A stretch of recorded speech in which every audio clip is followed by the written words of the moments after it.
अस्सलाम वालेकुम, welcome back Vu study YouTube channel. यहाँ पर आज मैं आपके लिए MGT 502 की शॉर्ट लेक्चर सीरीज़ का आगाज़ करने लगी हूँ। आज का हमारा जो लेक्चर है वो फर्स्ट है। तो यहाँ पर मैं बेसिकली जो आपके साथ सीरीज़ लेके जाऊँगी वो PPT स्लाइड्स होगी। इसमें ही आपके MCQs, आपके शॉर्ट क्वेश्चन, लॉन्ग क्वेश्चन आते हैं। तो इम्पोर्टेंट ये PPT स्लाइड्स हैं और जो आपके हैंडआउट्स होते हैं वो थोड़े से ब्रीफली होते हैं। अगर आप इनको अच्छे से कर लेते हो तो आपके अच्छा CGPA आ सकता है। तो यहाँ पर हम नेक्स्ट ऑर्गेनाइजेशनल बिहेवियर है। ऑर्गेनाइजेशनल बिहेवियर मीन के ऑर्गेनाइजेशन में आपको पता है एक ही तरह के लोग तो नहीं होते, इंडिविजुअली तौर पर तो वो डिफरेंट होते हैं। तो वो कैसे बिहेव करते हैं उनके ऊपर स्टडी करना होती है। The study of individual behaviour and group dynamics in organisational setting. आपने इंडिविजुअल बिहेवियर एंड, क्योंकि उन लोगों ने ग्रुप की सूरत में काम करना होता है, टीम मेंबर की सूरत में एक प्रोजेक्ट को लेके चलना होता है, फिर उसको ऑर्गेनाइजेशन के अचीवमेंट का सबब बनना होता है जब वो एक साथ काम कर रहे होते हैं। तो यहाँ पर ग्रुप डायनेमिक मीन्स कि वो एक दूसरे को मोटिवेट कर रहे होते हैं, कि आप एक दूसरे से सीख रहे होते हैं, तो ऑर्गेनाइजेशनल की सेटिंग कर रहे होते हैं। तो नेक्स्ट है ऑर्गेनाइजेशनल बिहेवियर। क्या आप field of study that investigate आप कर रहे होते हैं दैट इम्पैक्ट दैट इंडिविजुअल्स के ऊपर वो कैसे इम्पैक्ट कर रहे हैं, या ग्रुप एंड स्ट्रक्चर है on behaviour within the organisation, कि इंडिविजुअल के तौर पर वो कैसे वर्क कर रहे हैं, उनको ये बिहेव देखना होता है। ग्रुप की सूरत में वो क्या मोटिवेट हो रहे हैं, एक दूसरे को मोटिवेट कर रहे हैं, ज़्यादा वर्क परफॉर्मेंस जो है वो टास्क अच्छे से अचीवमेंट कर रहे हैं। तो ये इसमें देखा जा रहा होता है। तो इसमें ये होता है कि इंडिविजुअल तौर पर कुछ लोग बहुत अच्छे से काम कर रहे होते हैं, अगर उन्हें ग्रुप में एज अ ग्रुप मेंबर के तौर पर देखा जाए तो वो अच्छे से काम नहीं कर रहे होते, एक दूसरे पे डिपेंड करना शुरू कर देते हैं। तो ऐसा नहीं होना चाहिए, क्योंकि ये ऑर्गेनाइजेशन के लिए अच्छा नहीं होता। वो जो गोल्स अचीव करना चाहती है वो नहीं कर सकती। For the purpose of applying such knowledge toward improving an organisational effectiveness. यहाँ पर ऑर्गेनाइजेशनल बिहेवियर में इंडिविजुअल्स की, ग्रुप की इसलिए स्टडी की जाती है ताकि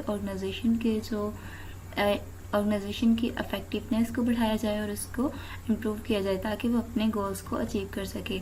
यहाँ पे forces reshape the process of management mean कि यहाँ पर जैसे आपका मैनेजर होता है, आपको उसका डर होता है और आप रीशेप कर देते हैं, मीन कि आप बहुत तवज्जो से काम कर रहे होते हैं कि प्रोसेस ऑफ मैनेजमेंट, इसलिए इसको कहा गया है forces reshape the process of management. जब आप किसी को फोर्स करेंगे, मीन कि आपके पास अथॉरिटी होगी एज अ मैनेजर, तो वो दूसरों को काम ले सकता है। यहाँ पर जैसे है ग्लोबलाइजेशन है, आपको पता है ऑर्गेनाइजेशन रैपिडली हर चीज़ चेंज हो रही है, power of human resources change हो रही है, कल्चर डाइवर्सिटी चेंज हो रही है, रैपिड चेंज, हर चीज़ में तेज़ी से चेंज आ रहा है। जैसे कि अब ऐसे 5 साल पहले देखें ऑनलाइन सिस्टम बहुत कम था, अब हर चीज़ आप ऑनलाइन परचेज़ कर सकते हैं। तो बहुत ज़्यादा इम्प्रूवमेंट हुई है टेक्नोलॉजीज़ की। एम्प्लॉयर और एम्प्लॉय न्यू साइकोलॉजिकल कॉन्ट्रैक्ट आ गया है। इसके बाद है ऑर्गेनाइजेशनल बिहेवियर। क्या होता है? The study of individual behaviour in a group dynamic in organisational setting, जैसे कि पीछे हमने डेफिनेशन में किया था। यहाँ पे कम्युनिकेट कर रहे होते हैं, ऑर्गेनाइजेशनल वेरिएबल होते हैं, परफॉर्मेंस अप्रेजल होते हैं, वर्क डिज़ाइन किया जा रहा होता है ऑर्गेनाइजेशन का। वहाँ पर ह्यूमन बिहेवियर होते हैं, जैसे HRS human resource management system होते हैं। ऑर्गेनाइजेशनल का स्ट्रक्चर होता है कि वो कौन कौन सी स्ट्रेटजी अपना कर ऑर्गेनाइजेशन की इम्प्रूव कर रहे हैं, गोल अचीव कर रहे हैं। जॉब्स होती हैं, ऑर्गेनाइजेशनल को डिज़ाइन किया जा रहा होता है। तो ये सब ह्यूमन बिहेवियर पे डिपेंड कर रहा होता है, उसकी परफॉर्मेंस के ऊपर। The study of organisational behaviour, हम ऑर्गेनाइजेशनल बिहेवियर की स्टडी क्यों करते हैं? Behaviour is a function of both that person and the environment. आपको पता है बिहेवियर एक फंक्शन है बोथ पर्सन, आप अगर इन्वायरमेंट पे डिपेंड कर रहा होता है, हर कोई एक इन्वायरमेंट से तो नहीं आया होता, तो इसलिए उनका इन्वायरमेंट चेंज होता है, तो उसी के अकॉर्डिंग ही वो बिहेव कर रहे होते हैं। Behaviour is equal function person and environment, both जो है उन दोनों के बिहेवियर इन्वायरमेंट पर डिपेंड कर रहे होते हैं। यहाँ पर अब जो बिहेवियर की बात आ गई है, साइकोलॉजिकल बिहेवियर इंडिविजुअल में देखा जाता है, इसके भी सोशियोलॉजी होता है, सोशल साइकोलॉजी होता है, एंथ्रोपोलॉजी और पॉलिटिकल साइंस। तो ये क्या है, इंडिविजुअल का बिहेवियर है, इसमें ग्रुप का, ऑर्गेनाइजेशन का, और ये सब स्टडी ऑफ ऑर्गेनाइजेशनल बिहेवियर, इन सब के थ्रू हम ऑर्गेनाइजेशन के बिहेवियर की स्टडी कर रहे होते हैं। Contributing discipline to the organisational behaviour field, कि इसमें कौन कौन से डिसिप्लिन्स कंट्रीब्यूट हुए हैं, ऑर्गेनाइजेशन की किस किस ने पार्टिसिपेट किया है, अपना अपना हिस्सा डाला है। जैसे कि साइकोलॉजी हमने पीछे पढ़ा है, साइकोलॉजी क्या है, the science that seeks to measures. Psychology एक ऐसी साइंस है जो मेजर कर रही होती है, वाजे कर रही होती है, and some time change the behaviour of humans and other animals, कि एक जो ह्यूमन है उसको दूसरे एनिमल से भी चेंज करती है।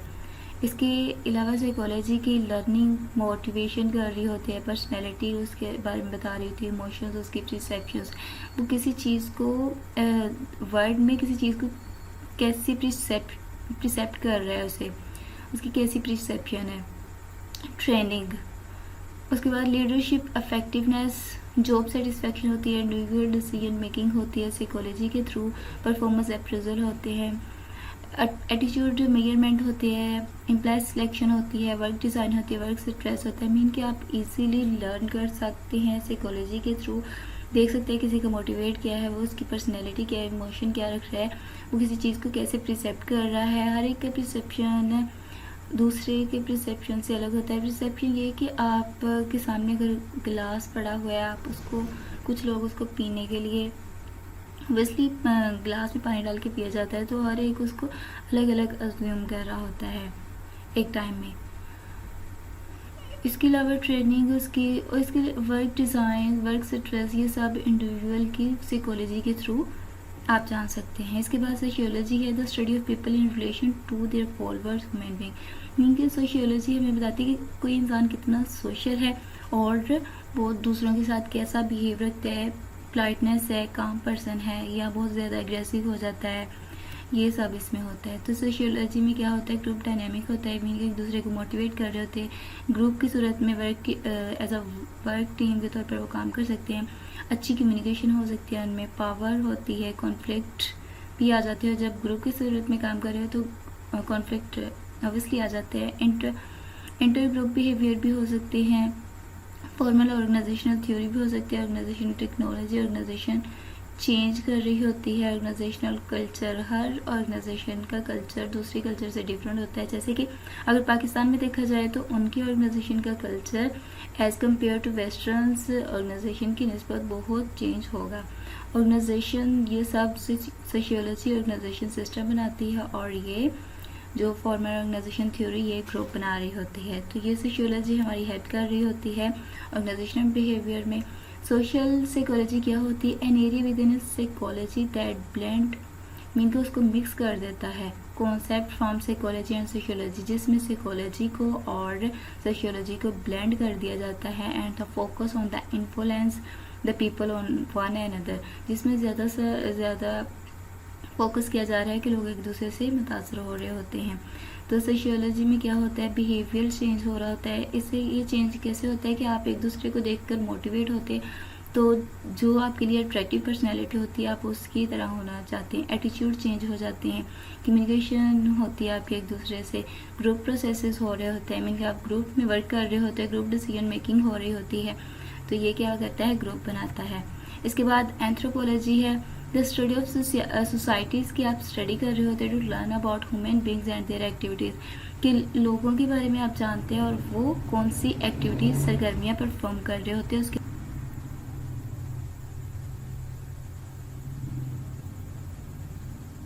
इसके बाद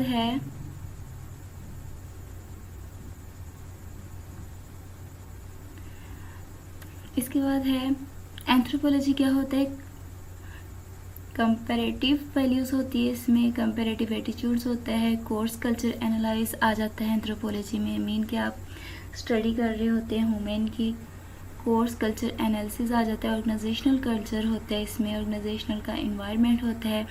ये जो कंपेरेटिव मीन के आपस में वो कंपेयर कर रहे होते हैं, तो ये ग्रुप की सूरत में होगा। ये एग्रीकल्चर इन्वायरमेंट और ऑर्गेनाइजेशन इन्वायरमेंट, ये ऑर्गेनाइजेशन सिस्टम में आ जाएगा। इसके बाद पॉलिटिकल साइंस होती है, the study of the behaviour of individuals and group with in the political environment. यहाँ पर पॉलिटिकल इन्वायरमेंट की बात की जा रही है कि सियासी ग्रुप में लोगों की बिहेवियर इंडिविजुअल कैसे होता है, अगर वो ग्रुप में हो तो वो किस तरह पॉलिटिकल इन्वायरमेंट में बिहेव कर रहे होते हैं। तो यहाँ पर पॉलिटिकल साइंस है conflict intra organisational politic powers, इनके इसमें ज़्यादा आ जाते हैं, लोग एक दूसरे के साथ कॉन्फ्लिक्ट कर रहे होते हैं अगर उनमें पावर ज़्यादा है, पावर की बेस पर ऑर्गेनाइजेशन सिस्टम में। तो ये भी नेक्स्ट जैसे जैसे आप आगे जाते जाएंगे लेक्चर में आपको पता चल जाएगा। साइकोलॉजी है, यहाँ पर इंडिविजुअल की स्टडी कर रही होती है, स्टडी ऑफ ऑर्गेनाइजेशनल बिहेवियर में। सोशियोलॉजी ग्रुप की स्टडी करती है ऑर्गेनाइजेशन बिहेवियर में। सोशियोलॉजी सोशल साइकोलॉजी क्या करती है, ग्रुप की स्टडी करती है स्टडी ऑफ ऑर्गेनाइजेशनल बिहेवियर में। एंथ्रोपोलॉजी भी ग्रुप की स्टडी कर रही होती है, स्टडी ऑफ ऑर्गेनाइजेशनल बिहेवियर में। और एंथ्रोपोलॉजी ऑर्गेनाइजेशन में भी की स्टडी कर रही होती है, और पॉलिटिकल साइंस भी ऑर्गेनाइजेशन और ऑर्गेनाइजेशन में स्टडी ऑफ ऑर्गेनाइजेशनल बिहेवियर के ऊपर वर्क कर रही होती है। तो ये जस्ट साइकोलॉजी है जो इंडिविजुअल पर वर्क कर रही होती है ऑर्गेनाइजेशनल बिहेवियर में, स्टडी ऑफ ऑर्गेनाइजेशनल बिहेवियर में। तो नेक्स्ट यहाँ पर है why do we study organisational behaviour, ताकि हम लोगों के जो एटीट्यूड्स हैं, बिहेव है वन टू अनदर, तो वो हम जान सकते हैं। To learn about yourself and how to deal with others, हम ये जान सकते हैं दूसरों के बारे में कि how to deal with others, वो दूसरों के साथ कैसा बिहेव करते हैं या डील कर रहे होते हैं। You are part of an organization now and will continue to be a part of various organization, वो ऑर्गेनाइजेशन का हिस्सा होते हैं। और ये भी हो सकता है कि वेरियस ऑर्गेनाइजेशंस का पार्ट हो सके, मीन कि अगर वो फॉर्म छोड़ के जाएं तो नेक्स्ट में जाकर जॉब कर सकते हैं। Organisation are increasingly expecting individual to be able to work in teams, organisation इसलिए ज़्यादातर ये चाहती है कि ज़्यादा से ज़्यादा जो इंडिविजुअल हैं वो टीम की सूरत में वर्क करें, ताकि कम टाइम में ज़्यादा वर्क परफॉर्मेंस हो सके और गोल अचीव हो सके। Some of you may want to be manager और एंटरप्रेन्योर, और आप में से कुछ एज अ मैनेजर बनना चाहते हैं और कुछ एंटरप्रेन्योर जो होते हैं वो रिस्क टेकर होते हैं, और जो मैनेजर्स होते हैं वो मैनेज कर रहे होते हैं, कंट्रोल कर रहे होते हैं। इसके अलावा ये देखें ऑर्गेनाइजेशनल बिहेवियर रिसर्च है, इसमें है अंडरस्टैंड ऑर्गेनाइजेशनल इवेंट को आपने अंडरस्टैंड करना होता है, इन्फ्लुएंस ऑर्गेनाइजेशनल इवेंट्स के ऊपर उनको आपने मुतासर करना होता है, प्रेडिक्ट ऑर्गेनाइजेशनल इवेंट आपने अंदाज़ा लगाना होता है कि ऑर्गेनाइजेशन के इवेंट्स कैसे हो सकते हैं। The importance of study organisational behavior, जो ऑर्गेनाइजेशन बिहेवियर की इम्पोर्टेंस स्टडी वो ये है, organization behavior is a way of thinking, ये एक सोचने का वे है। Organization behavior is a multi disciplinary होती है, इनके बहुत ज़्यादा इसमें डिसिप्लिन होता है। देयर इज़ अ डिस्टिंक्टली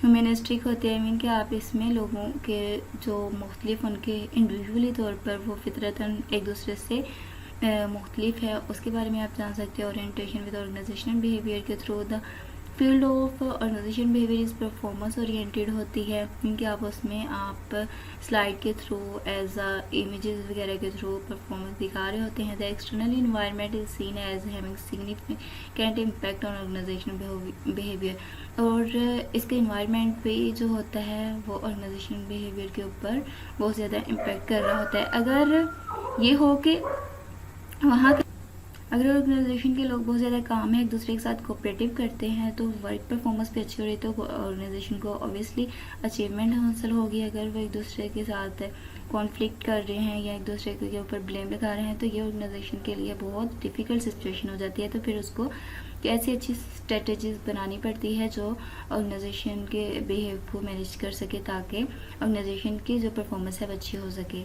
तो यहाँ पे अ मैनेजर प्रीव्यू डिस्क्राइब कर रहा होता है, डायग्नोज कर रहा होता है, प्रिस्क्राइब कर रहा और एक्ट कर रहा होता है।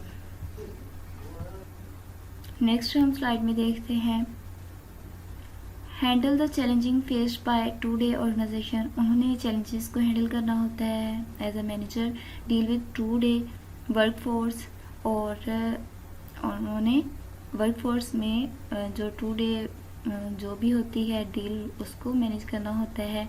Demonstrate the competiteness needed by effective managers। उन्होंने demonstrate the competiteness needed by effective managers के लिए डिमॉन्स्ट्रेट बहुत ज़रूरी होती है। Understand the importance of effective organizational behavior. उन्हें इस बात का पता हो कि इफेक्टिव ऑर्गेनाइजेशनल बिहेवियर क्या है।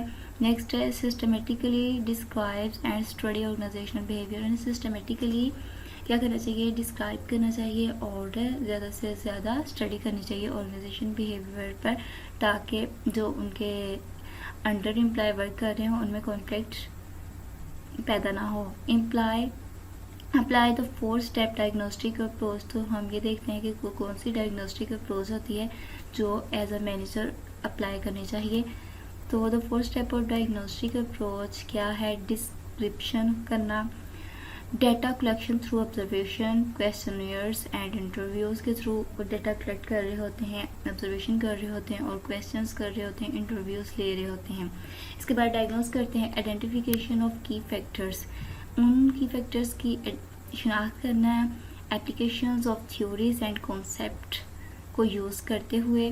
प्रिस्क्रिप्शंस क्या होती है, शिनाख्त करना ऑफ सोल्यूशन टू प्रॉब्लम और वेज ऑफ चेंजिंग सिचुएशन, कि अगर कौन सी वो प्रॉब्लम है और जो सोल्यूशन और प्रॉब्लम कौन सी है उनको चेंज करना ताकि सिचुएशन अंडर कंट्रोल हो सके। एक्शन करना, implement of solution, evaluation of solution, solution को इम्प्लीमेंट करना और इवेल्यूएट करना सोल्यूशन को। ये 4 डायग्नोस्टिक अप्रोच होती है एज अ मैनेजर। इसके बाद है ऑर्गेनाइजेशन बिहेवियर क्या होता है, systematic study of how people behave in organization. जैसे कि ये यहाँ पर पिक्चर में दिखाया गया है कि ऑर्गेनाइजेशन बिहेवियर में आपने एक दूसरे को मोटिवेट करना होता है और एज अ मैनेजर आपने फॉलो करना होता है मैनेजर को, जो वो आपको डेडलाइन दे आपको उसको फुलफिल करना होता है ऑन द टाइम, ताकि ऑर्गेनाइजेशन के जो गोल है वो अचीव हो सके। तो आज का लेक्चर कंप्लीट होते हैं, तो please like and subscribe my channel for latest update. अगर फिर भी आपको इसमें कोई प्रॉब्लम आ रही हो तो आप कमेंट सेक्शन में कमेंट कर सकते हैं। होप सो कि ये वीडियो आपके लिए हेल्पफुल हो। ओके, अल्लाह हाफिज़।